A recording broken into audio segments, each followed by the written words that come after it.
Praise the Lord. आज का विषय हम सीखने वाले हैं प्रियो, परमेश्वर को अपनी जेब में रखने वालों सुनो। हालेलुया।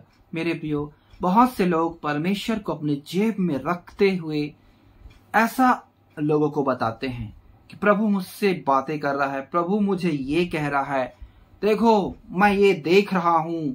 हालेलुया। वचन क्या कहता है? मेरे प्रियो, हम आज इसके बारे में सीखने वाले हैं। परमेश्वर का वचन क्या कहता है, हम किस जगह पे हैं, परमेश्वर का लेवल कहाँ है और हमारा लेवल कहाँ है, हम उसको वचन के अनुसार देखते हैं। कैसे लोग परमेश्वर को आदर देते थे, कैसे उसके साथ चलते थे, कैसे परमेश्वर उनकी अगुवाई करते थे, उनके और परमेश्वर के दोनों के बीच में संबंध कैसा होता था, इन सारी बातों को हम सीखने वाले हैं। तो आइए प्रियो, हम इसे प्रार्थना के द्वारा शुरू करें।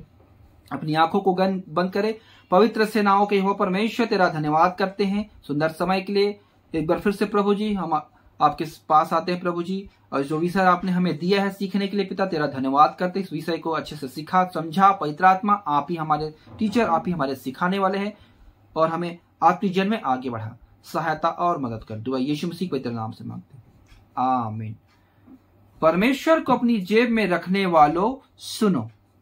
आइए प्रियो, बहुत से लोग परमेश्वर को अपने जेब में रखते हुए, प्रभु ने मुझे ये स्वप्न में बताया, मैंने मुझे ये दर्शन दिया, ये दिया, बहुत ही बड़ी बड़ी बातें करते हैं।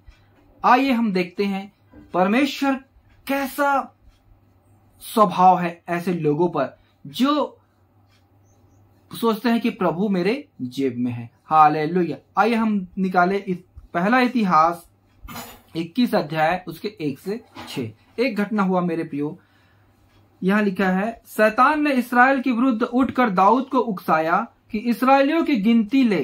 तब दाऊद ने योआब और प्रजा के हाकिमों से कहा, तुम जाकर बेरशेबा से दान तक इसराइलियों की गिनती लेकर मुझे बताओ कि मैं जान लूं कि वे कितने हैं। योआब ने कहा, यहोवा की प्रजा कितनी ही क्यों ना हो, वह उसको 100 गुना बढ़ा दे। परंतु हे मेरे प्रभु, हे राजा, क्या वे सब राजा के अधीन नहीं है? मेरा प्रभु ऐसी बात क्यों चाहता है? वह इसराइल पर दोष लगाने का कारण क्यों बने? तो भी राजा की आज्ञा योआब पर प्रबल हुई। तब योआब विदा होकर सारे इसराइल के में घूमकर यरूशलेम को लौट आया। तब योआब ने प्रजा की गिनती का जोड़ दाऊद को सुनाया, और सब तलवार चलाने वाले पुरुष इसराइल के तो 11 लाख और यहूदा के 4,70,000 ठहरे। परंतु इनमें योआब ने लेवी और बिन्यामीन को न गिना, क्योंकि वह राजा की आज्ञा से घृणा करता था। हालेलुया। देखो मेरे प्रियो, दाऊद राजा, जो परमेश्वर के हृदय के अनुसार का व्यक्ति, जिसको प्रभु ने चुना राजा होने के लिए। हालेलुया। मेरे प्रियो, ऐसा व्यक्ति शैतान के उस बातों को लेकर, उनकी आज्ञा को मानकर, उसके मन में शैतान ने ये बात को डाला कि इसराइल के विरुद्ध उठकर क्या करे, दाऊद इसराइलियों की गिनती ले। हालेलुया। तब उसका सेनापति योआब कहता है, हे प्रभु, ऐसा ना हो, कितना भी क्यों ना हो, वो सब आपके अधीन है, ऐसा आप ना करें। लेकिन वो उसकी बातों पे आ गया, क्योंकि वो राजा की बातों को टाल नहीं सकता। तब उसने गिनती लिया। मेरे प्रियो, उसके बाद क्या हुआ, ये जो किया दाऊद ने, तो क्या परमेश्वर ने क्या किया, आइए हम आगे देखते हैं 7वें वचन से। तब यह बात परमेश्वर को बुरी लगी, इसलिए उसने इसराइल को मारा। दाऊद ने परमेश्वर से कहा, यह काम जो मैंने किया वह महापाप है, परंतु अब अपने दास का अधर्म दूर कर, मुझसे तो बड़ी मूर्खता हुई है। तब यहोवा ने दाऊद के दर्शी गाद से कहा, जाकर दाऊद से कह, यहोवा यूं कहता है कि मैं तुझको 3 विपत्तियां दिखाता हूँ, उनमें से एक को चुन ले कि मैं उसे तुझ पर डालूं। तब गाद ने दाऊद के पास जाकर उससे कहा, यहोवा यूं कहता है कि जिसको तू चाहे उसे चुन ले, या तो 3 वर्ष का अकाल पड़े, या 3 महीने तक तेरे विरोधी तुझे नष्ट करते रहे और तेरे शत्रु की तलवार तुझ पर चलती रहे, या 3 दिन तक यहोवा की तलवार चले, अर्थात मरी देश में फैले, और यहोवा का दूत इस्राएलियों देश में चारों ओर विनाश करता रहे। अब सोच कि मैं अपने भेजने वाले को क्या उत्तर दूं। दाऊद ने गाद से कहा, मैं बड़े संकट में पड़ा हूँ, मैं यहोवा के हाथ में पड़ूं, क्योंकि उसकी दया बहुत बड़ी है, परंतु मनुष्य के हाथ में मुझे पड़ना ना पड़े। हालेलुया। इस गलती के कारण उसने पछताया, लेकिन मेरे प्रियो परमेश्वर उस गलती का पछतावा को उसे माफ नहीं किया। उसको कहा, 3 विपत्ति मैं डालता हूं, तू चुन ले। तब दाऊद ने कहा, मनुष्य के हाथ में मैं नहीं पड़ूंगा, और ना मैं 7 साल का अकाल, 3 वर्ष का अकाल, लेकिन मैं परमेश्वर दयालु हूं, इसलिए मैं उसके हाथ में पड़ना चाहता हूं। तब वो कहता है कि मैं परमेश्वर के हाथ में पड़ना चाहता हूं। तब परमेश्वर क्या करता है, आइए हम देखते हैं 14 वचन से। तब यहोवा ने इसराइल में मरी फैलाई, और इसराइल में 70,000 पुरुष मर मिटे। फिर परमेश्वर ने एक दूत यरूशलेम को भी उसका नाश करने को भेजा, और वह नाश करने पर ही था कि यहोवा दुख देने से खेदित हुआ, और नाश करने वाले दूत से कहा, बस कर, अब अपना हाथ खींच ले। उस समय यहोवा का दूत यबूसी और नान के खलिहान के पास खड़ा था। दाऊद ने आंखें उठाकर देखा कि यहोवा का दूत हाथ में खींची हुई और यरूशलेम के ऊपर बढ़ाई हुई एक तलवार लिए हुए आकाश के बीच खड़ा है। तब दाऊद और पुरनिये टाट पहने हुए मुंह के बल गिरे। तब दाऊद ने परमेश्वर से कहा, जिसने प्रजा की गिनती लेने की आज्ञा दी थी, वह क्या मैं नहीं हूँ? हाँ, जिसने पाप किया और बहुत बुराई की, वह तो मैं ही हूँ। परंतु अब भेड़ बकरियों के समान क्या किया है, इन्होंने क्या किया है? इसलिए हे मेरे परमेश्वर यहोवा, तेरा हाथ मेरे पिता के घराने के विरुद्ध हो, परंतु तेरी प्रजा के विरुद्ध ना हो, वे न मारे जाएं। हालेलुया। मेरे प्रियो देखो, इस सारी मरी को देखकर दाऊद को समझ में आ गया कि मैंने जो कहा परमेश्वर के हाथ में पड़ना है, लेकिन उसने कहा इतनी 70,000 इस्राएली प्रजा मर गया। हालेलुया। उसके बाद यरूशलेम के ऊपर भी खड़ा हो गया परमेश्वर का दूत, जो परमेश्वर ने भेजा था नंगी तलवार लिए हुए। तब वो पछताता है, प्रभु मेरे परिवार के तू कर, इनको अपनी प्रजा को छोड़ दे। तब मेरे प्रियो आगे परमेश्वर क्या कहता है 18 से। तब यहोवा के दूत ने गाद को दाऊद से यह कहने की आज्ञा दी, दाऊद चढ़कर यबूसी अरनान के खलिहान में यहोवा की एक वेदी बनाए। गाद के इस वचन के अनुसार उसने यहोवा के नाम से कहा, दाऊद चढ़ गया। हालेलुया। और आगे मेरे प्रियो, वहां पे एक जमीन था, उसमें उसको भवन बनाना था, और उस सामने वाले व्यक्ति के पास गया, उसने जमीन को दिया, कहता, हे प्रभु तू जमीन को ले ले, और मैं इसे अन्न बलि के लिए गेहूं भी दूंगा और लकड़ी भी दूंगा और बैल सब कुछ चढ़ावे के लिए दूंगा। लेकिन दाऊद कहता, नहीं, मैं परमेश्वर के आगे ऐसा बलिदान नहीं चढ़ाऊंगा, तू इसका मेरे को मोल बता दे, उसका मैं पैसा दूंगा, उसके बाद इसका मैं परमेश्वर के सामने बलिदान चढ़ाऊंगा। तब वो कहता है, जो आपको अच्छा लगे वैसा कर। तब मेरे प्रियो यहाँ पे उसने परमेश्वर की वेदी बनाई और बलि चढ़ाया। उसके बाद 27 में, तब यहोवा के दूत को आज्ञा दी और उसने अपनी तलवार फिर मयान में कर ली। यह देखकर कि यहोवा ने यबूसी और नान के खलिहान में ही सुन ली, दाऊद ने उसी समय वहां बलिदान किया। यहोवा का निवास जो मूसा ने जंगल में बनाया, वह होम बलि की वेदी, ये दोनों उस समय गिबोन के ऊंचे स्थान पर थे। परंतु दाऊद परमेश्वर के पास उसके सामने न जा सका, क्योंकि वह यहोवा के दूत की तलवार से डर गया। हालेलुया। मेरे प्रियो वहां बलिदान चढ़ाया और दाऊद डर गया। मेरे प्रियो, लोग सोचते हैं परमेश्वर मेरी जेब में है, परमेश्वर मुझे ये कह रहा है, वो कर रहा है। मेरे प्रियो, आप ध्यान दे, परमेश्वर स्वर्ग में है और हम पृथ्वी में हैं। हम उसके नजर में कीड़े मकोड़े के जैसे हैं। हालेलुया। जब हम उसके सामने जाते हैं तो उसके सामने हम दंडवत करते हैं, तो हमें थरथराते और कांपते हुए भय के साथ उसके सामने आना है। मेरे प्रियो, हमें लोगों को ऐसा सिखाना भी है कि परमेश्वर कहाँ और हम कहाँ। हालेलुया। आइए हम, मेरे प्रियो, मूसा ने एक गलती किया और क्या उसके साथ हुआ उसको भी हम देखते हैं। आप मेरे साथ निकालिए व्यवस्था विवरण 34 अध्याय उसके 1 से 7। फिर मूसा मोआब के अराबा से नबो पहाड़ पर, जो पिसगा की एक चोटी पर यरीहो के सामने है, सामने चढ़ गया, और यहोवा ने उसको दान तक, गिलाद तक नामक सारा देश और नप्तानी का सारा देश और एप्रेम और मनसे का देश और पश्चिम के समुद्र तक का यहूदा का सारा देश और दक्षिण देश और सोवर तक की यरीहो नामक खजूर वाले नगर की तराई और सब दिखाया। तब यहोवा ने उससे कहा, जिस देश के विषय में मैंने अब्राहम, इसहाक और याकूब से शपथ खाकर कहा था कि मैं तेरे वंश को दूंगा, वह यही है। मैंने इसको तुझे साक्षात दिखला दिया है, परंतु तू पार होकर वहां जाने न पाएगा। तब यहोवा के कहने के अनुसार उसका दास मूसा वही मोआब देश में मर गया, और उसने उसे मोआब के देश में बेतपोर के सामने एक तराई में मिट्टी दी, और आज के दिन तक कोई नहीं जानता कि उसकी कब्र कहाँ है। मूसा अपनी मृत्यु के समय 120 वर्ष का था, परंतु न तो उसकी आंखें धुंधली पड़ी और न उसका पौरुष घटा। हालेलुया। मेरे प्रियो, मूसा को कनान देश में जाने नहीं दिया परमेश्वर ने। क्यों? एक जगह पे परमेश्वर ने पानी निकालने के लिए उसको चलते समय में लाठी मारने के लिए कहा था, और दूसरे जगह उसको बोलने के लिए कहा था, लेकिन मूसा ने लोगों की वजह से जिस जगह बोलने कहा था वहां भी लाठी मार दिया। तब परमेश्वर ने उस जगह क्रोधित हो गया। एक छोटी सी गलती। सोचो, मूसा के जैसा कोई नबी नहीं आया। हालेलुया। कोई ऐसा आया नहीं जिसको परमेश्वर से आमने सामने बातें किया मेरे प्रियो, पहाड़ पे चढ़कर। हालेलुया। ऐसे की एक गलती को परमेश्वर बर्दाश्त नहीं किया, उसे कनान में पहुंचने नहीं दिया। हालेलुया। जबकि उसके बुढ़ापे के समय में उसकी एक भी आंखों की दृष्टि घटी नहीं थी, उसका पौरुष मतलब उसका ताकत एक भी कम नहीं हुआ था। मेरे प्रियो, जब वो नीचे उतरता था परमेश्वर से बात करके, तो लोग उसको देख नहीं पाते थे, इतनी रोशनी, इतनी ज्योति उसके चेहरे से आता था। हालेलुया। ऐसा अद्भुत दास को, ऐसे उसके हृदय के अनुसार के व्यक्ति को मेरे प्रियो परमेश्वर कनान देश में पहुंचने नहीं दिया। और लोग सोचते हैं परमेश्वर मेरी जेब में है। हालेलुया। सुन लो, परमेश्वर का भय कैसे लोग मानते हैं, आइए हम उसको देखते हैं। भजन संहिता 2 अध्याय 10 से 11।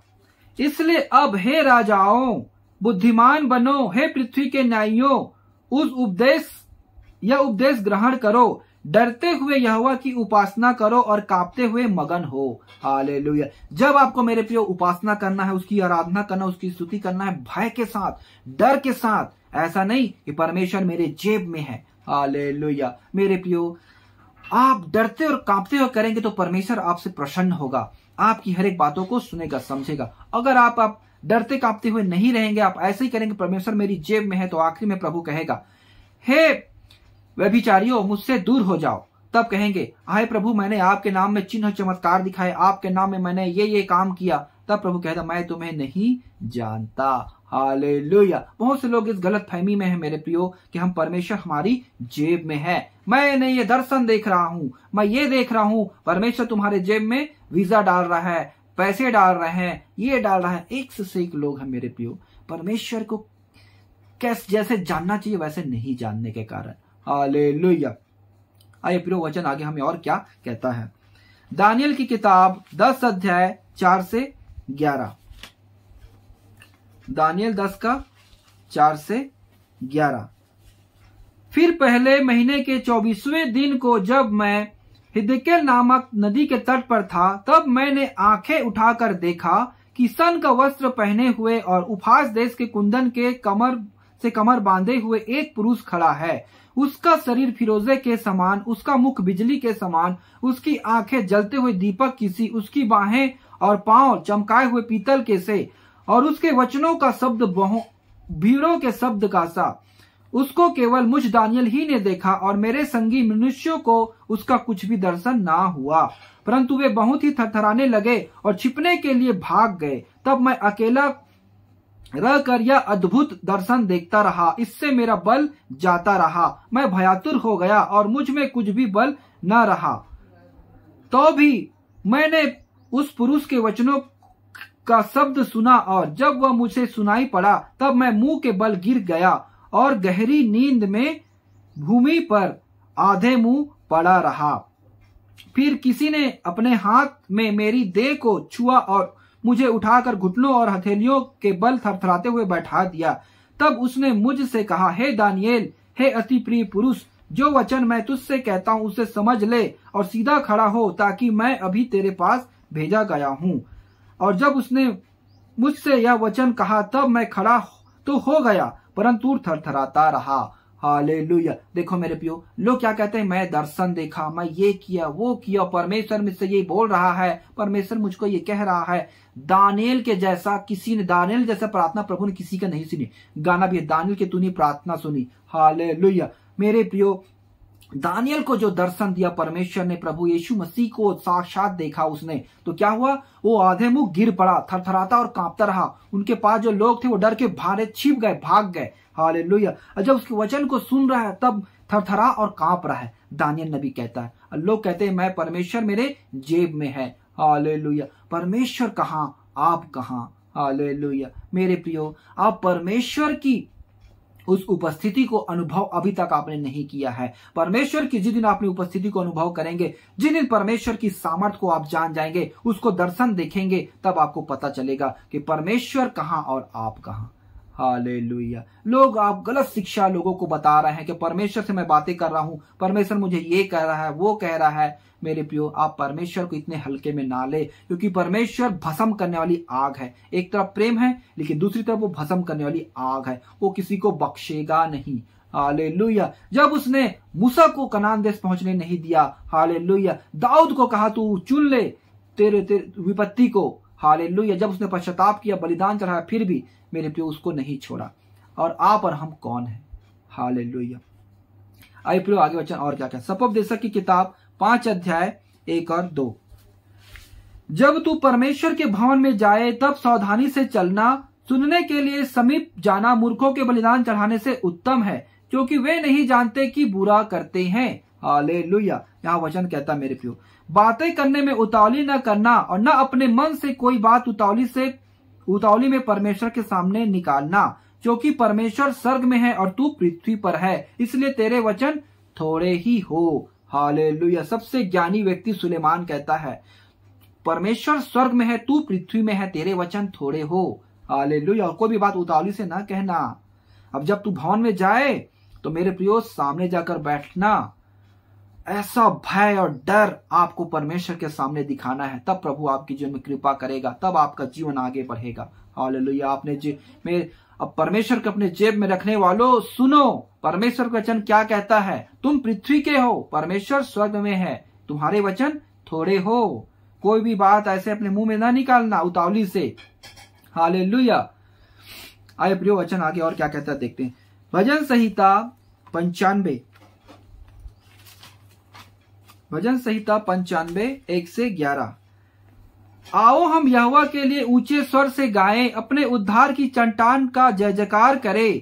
हम धन्यवाद करते उसके सम्मुख आए और भजन गाते हुए उसका जय जयकार करें, क्योंकि यहोवा महान ईश्वर है और सब देवताओं के ऊपर महान राजा है। सब देवताओं के ऊपर महान राजा है हमारा परमेश्वर। हालेलुया। पृथ्वी को गहरे स्थान उसी के हाथ में है और पहाड़ों की चोटियां भी उसी की है। समुद्र उसका है और उसी ने उसको बनाया और स्थल भी उसी के हाथ में का रचा है। आओ हम झुककर दंडवत करें और अपने कर्ता यहोवा के सामने घुटने टेके, क्योंकि वही हमारा परमेश्वर है और हम उसकी चराई की प्रजा और उसके हाथ की भेड़े हैं। भला होता कि आज तुम उसकी बात सुनते। अपना हृदय ऐसा कठोर मत करो जैसा मरीबा में और वह मस्सा के दिन जंगल में हुआ था, जब तुम्हारे पुरखाओं ने मुझे परखा। उन्होंने मुझको जांचा और मेरे काम को भी देखा। 40 वर्ष तक मैं उस पीढ़ी के लोगों से रूठा रहा और मैंने कहा, ये तो भटकाने वाले मन के हैं और इन्होंने मेरे मार्गों को नहीं पहचाना। इस कारण मैंने क्रोध में आकर शपथ खाई कि ये मेरे विश्राम में कभी प्रवेश ना करने पाएंगे। हालेलुया। मेरे प्रियो, मेरे भाई बहनों, आप ये देख रहे हैं, आप परमेश्वर की उस आवाज को सुने। परमेश्वर क्या कहता है। इजरायली लोगों ने भी 40 वर्ष तक उनसे कितनी बड़ी बड़ी परीक्षाएं की, लेकिन परमेश्वर को याद है। आप परमेश्वर को हल्के में ना ले। वो कहते हैं मैं विश्राम में उसके प्रवेश कराने नहीं दूंगा, और सच में वो कोई भी कनान देश में नहीं पहुंच पाए। कौन पहुंच पाया? कालेब और यहोशू। हालेलुया। और जितने बड़े थे सब मर गए, उनके बच्चे लोगों को कनान देश में परमेश्वर ने पहुंचाया। हालेलुया। मूसा को भी नहीं पहुंचने दिया। इसलिए मेरे प्रियो, परमेश्वर को हल्के में ना ले। परमेश्वर कहां, आप कहां। हालेलुया। हम कहां। परमेश्वर की उपस्थिति, परमेश्वर का रुतबा कहां और हमारा कहां। एक वचन और पढ़ेंगे प्रियो, फिर हम प्रार्थना करेंगे। पौलुस प्रेरित कहता है मेरे प्रियो, मैं उस परमेश्वर के सामने घुटने टेकता हूँ। हालेलुया। परमेश्वर कहता है मेरे प्रियो, कैसे लोगों से वो प्रसन्न होता है, हम उसको देखते हैं। दूसरा कुरिन्थियों 7 अध्याय उसका 15 और 16। जब उसको तुम सब के आज्ञाकारी होने का स्मरण आता है कि कैसे तुमने डरते और कांपते हुए उससे भेंट की, तो उसका प्रेम तुम्हारी ओर से और भी बढ़ता जाता है। मैं आनंदित हूं क्योंकि मुझे इस बात में तुम पर पूरा भरोसा है। हालेलुया। मेरे प्रियो, यहां पे कहता है, वचन में कहता है, जब तुम डरते और कांपते हुए परमेश्वर का भय मानते हो तो परमेश्वर, हमारा प्रेम परमेश्वर के लिए और बढ़ता है और परमेश्वर का प्रेम हमारे लिए और बढ़ता है, ताकि परमेश्वर समझता है ये मेरा आदर कर रहे हैं, ये मुझे ऐसा कर रहे हैं, इसलिए परमेश्वर और खुश होता है मेरे प्रियो, और हमें क्या करता है, आशीषित करता है। हालेलुया। हमारी हर एक बातों को मानता और सुनता है। लेकिन जो घमंड करता है कि परमेश्वर मेरे जेब में है, ये है, वो है, उसको प्रभु कहेगा आखिरी में, हे व्यभिचारियों, मैं तुम्हें नहीं जानता। वो कहेंगे, हे प्रभु, हमने तेरे नाम से इतने चमत्कार किए, तेरे नाम से मुर्दे को जिंदा किए, तेरे नाम से ये किए, वो किए, इतनी बड़ी मंडली बनाए, इतने पूरे देश में हाईलाइट हो गए, इतने सब कुछ किया, पर मेरे प्रभु कहेगा मैं तुमको नहीं जानता। इसलिए मेरे प्रियो, आप वचन की सच्चाई को जाने, परमेश्वर कैसे चाहता है अपने लोगों से आदर, उसको आप जाने। हालेलुया। परमेश्वर किसी के जेब में नहीं है मेरे प्रियो। हालेलुया। इब्रानियों की किताब 12 अध्याय उसके 18 से 21, यहाँ पे वचन लिखा है मेरे प्रियो, तुम तो उस पहाड़ के पास जो छुआ जा सकता था और आग से प्रज्वलित था, और काली घटा और अंधेरा और आंधी के पास, और तुरही के ध्वनि और बोलने वाले के ऐसे शब्द के पास नहीं आए, जिसके सुनने वालों ने विनती की कि अब हमसे और बातें ना की जाए, क्योंकि वे उस आज्ञा को न सह सके। यदि कोई पशु भी पहाड़ को छुए तो उस पर पथराव किया जाए। और वह दर्शन ऐसा डरावना था कि मूसा ने कहा, मैं बहुत डरता और कांपता हूं। हालेलुया। जब परमेश्वर का दर्शन किया मेरे प्रियो मूसा ने, उसके पीठ को देखा, उसके हाथ को देखा, तब कहता मैं डरता और कांपता हूं। और जो लोग देखते थे, वो अगली बार हमको ऐसा नहीं बताया जाए, हम ऐसा सुन नहीं सकते, नहीं तो हम मर जाएंगे, ऐसे इस्राएल लोगों ने कहते थे। हालेलुया। अभी के लोग क्या सोचते हैं, परमेश्वर मेरी जेब में है। हालेलुया। आप बहुत बड़े गलत फहमी में हैं मेरे प्रियो। आपको प्रभु ने यीशु मसीह में वो पर्दा हटाया तो है, लेकिन हमारा और परमेश्वर का एक बीच का एक मेरे प्रियो आदर है, एक इज्जत है। प्रभु यीशु मसीह भी उसको करता था और बाकी चेले लोगों ने भी वो कहता है, पर पौलुस प्रेरित कहता है, मैं उस परमेश्वर के सामने घुटने टेकता हूं और डरता और कांपता और थरथराता हूं, और मैं अपने को नहीं बताता, मैं परमेश्वर की बातों को बताता हूं, मैं अपने आप को शून्य करता हूं, प्रभु यीशु को अपने जीवन से दिखाता हूं। लेकिन लोग अभी क्या करते हैं, अपने आप को हाईलाइट करते हैं, परमेश्वर को छोटा कर देते हैं। हालेलुया। वो चिन्ह चमत्कार को आगे कर देते हैं। हालेलुया। परमेश्वर जो कहेगा वैसे आपके जीवन में होगा, और मैं देख रहा हूं परमेश्वर ये कर रहा है। इतना परमेश्वर के नाम को मेरे प्रियो हल्के में ले रहे हैं। हालेलुया। जबकि 10 आज्ञाओं में से एक आज्ञा है, तू परमेश्वर का नाम व्यर्थ ना लेना। हालेलुया। मैं आशा करता हूं प्रियो, इस वचन को आपने अच्छे से सीखा और जाना है कि परमेश्वर का औदा कहाँ है और हमारा कहाँ है, आपने अच्छे से देखा। मेरे प्रियो, आइए हम प्रार्थना करें। प्रार्थना करने से पहले प्रियो, आप इस वचन को लाइक जरूर करें, और चैनल में पहली बार आए सब्सक्राइब करें, और बेल आइकन को दबाएं, और इसे हर एक भाई बहन तक शेयर जरूर करें। आइए हम प्रार्थना करते हैं। पवित्र सेनाओं के हो परमेश्वर, तेरा धन्यवाद करते हैं सुंदर वचन के लिए जो आपने हमें सिखाया, समझाया पिता, कि लोग सोचते हैं परमेश्वर मेरी जेब में है। आपने पिता खोलकर बताया, समझाया कैसे आप मेरे प्रियो अपने प्रिय लोगों की कैसे आप न्याय करते हैं, कैसे आप उनकी गलती को भी नहीं सहते हैं। मेरे प्रियो, मेरे पिता परमेश्वर, आपकी उस वचन को आपने हमें खोलकर सिखाया। हमारे जीवन में जो गलती हो उसको क्षमा कर प्रभु जी, और हमें ऐसी गलती हम दोबारा ना करने पाए, हम पर दया कर पिता। हमने आज हमारी आंखों को आपने खोला, हम आपका धन्यवाद करते हैं। आगे को तेरे भाई के साथ चलने के लिए चाहते हैं, कृपा दे। जितने भाई बहन से सुन रहे, जान रहे पिता, देख रहे हैं, उनके जीवन में आशीष का कारण होने पाए। सारी महिमा आपको देते हैं, दुआ यीशु मसीह के नाम से मांगते हैं, आमीन। सभी भाई बहनों को जय मसीह की।